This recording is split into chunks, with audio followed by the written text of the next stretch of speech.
இலங்கையின் பல பகுதிகளில் இன்று பலத்த காற்று வீசக்கூடும் என வானிலை ஆய்வு திணைக்களம் விசேட எச்சரிக்கை அறிவிப்பொன்றை வெளியிட்டுள்ளது.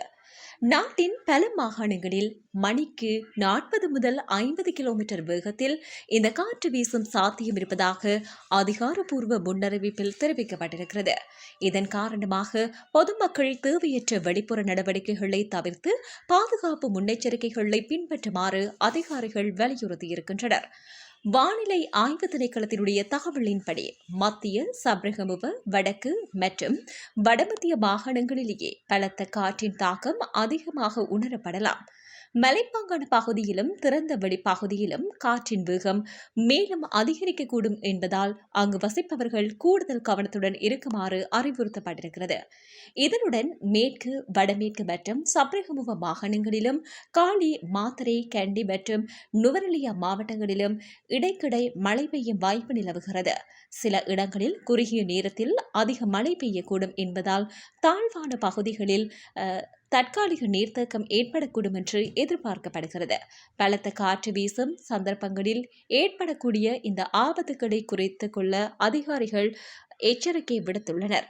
மரக்கிளைகள் முறிந்து விழுதல், பழைய மரங்கள் சாய்ந்து விழுதல், மின்கம்பங்கள் சேதமடைவது, மின் விநியோக தடைகள் ஏற்படுவது மற்றும் தற்காலிக கட்டமைப்புகள் இடிந்து விழும் அபாயம் காணப்படுவதாக தெரிவிக்கப்பட்டிருக்கிறது. குறிப்பாக இந்த கட்டுமான பணிகள் நடைபெறும் இடங்களில் பாதுகாப்பு ஏற்பாடுகளை உறுதிப்படுத்த வேண்டும் எனவும் அறிவிக்கப்பட்டிருக்கிறது. வீட்டு உரிமையாளர்கள் தங்களது வீடுகளினுடைய கூரைகள், தகரத்தாள்கள், சோலார் பலகைகள், நீர் தொட்டிகள் மற்றும் இந்த வெளிப்புறத்தில் தொடர்பாக இருக்கும் பொருட்களை பாதுகாப்பாக கட்டி வைக்க வேண்டும். பலத்த காற்றில் இவை பறந்து சென்ற பிறகு சேதத்தை ஏற்படுத்தும் அபாயம் இருப்பதால் முன்னெச்சரிக்கை நடவடிக்கைகளை மேற்கொள்வது அவசியமாகும். வாகன ஓட்டுநர்களுக்கு முக்கிய அறிவித்தல்கள் வழங்கப்பட்டிருக்கின்றன. மரங்கள் அதிகமாக உள்ள இந்த சாலைகள், மலைப்பாதைகள் மற்றும் திறந்த வெளி பகுதிகளில் பயணிக்கும் போது மிகுந்த அவதானத்துடன் செல்ல வேண்டும். காற்றினுடைய தாக்கம் காரணமாக வாகனத்தினுடைய இந்த கட்டுப்பாடு பாதிக்கப்படலாம். குறிப்பாக இருசக்கர வாகன ஓட்டிகள் மிகவும் கவனமாக இருக்க வேண்டும். மரங்களுக்கு அடியில் வாகனங்களை நிறுத்துவதை தவிர்க்க வேண்டும்.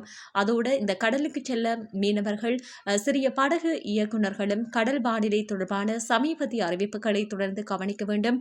கடலில் காற்றினுடைய வேகம் அதிகரிக்கும் சாத்தியம் இருப்பதால் அதிகாரப்பூர்வ அனுமதி மற்றும் பாதுகாப்பு வழிகாட்டுதல்களை பின்பற்றுவது மிகவும் அவசியமான விடயமாக பார்க்கப்படுகிறது. அதேவேளை அவசியமற்ற கடல் பயணங்களையும் ஒத்திவைப்பது பாதுகாப்பான முடிவாக இருக்கும். குறிப்பாக விவசாய துறையினருக்கும் இந்த வானிலை மாற்றம் பெரும் தாக்கத்தை ஏற்படுத்தக்கூடும்.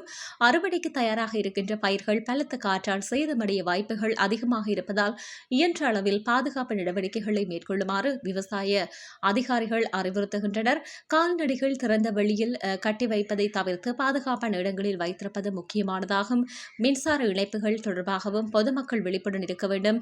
அறுந்து விழுந்த மின்கம்பிகள் அல்லது மின்கம்பிகளில் ஏற்படும் சேதங்களை கண்டால் அவற்றை தொட முயற்சிக்காமல் உடனடியாக மின்சார சபை அல்லது சம்பந்தப்பட்ட அதிகாரிகளுக்கு தகவல் வழங்க வேண்டும். இது உயர் பாதுகாப்புக்கு மிகவும் முக்கியமான நடவடிக்கையாக பார்க்கப்படுகிறது.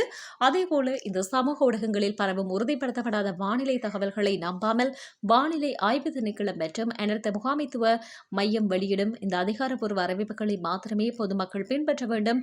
வானிலை நிலைமைகளை நேரத்திற்கு நேரம் மாறக்கூடியவை என்பதால் புதிய அறிவிப்புகள் வெளியிடப்பட்டால் அவற்றை தொடர்ந்து கவனிப்பது மிக அவசியமாகும்.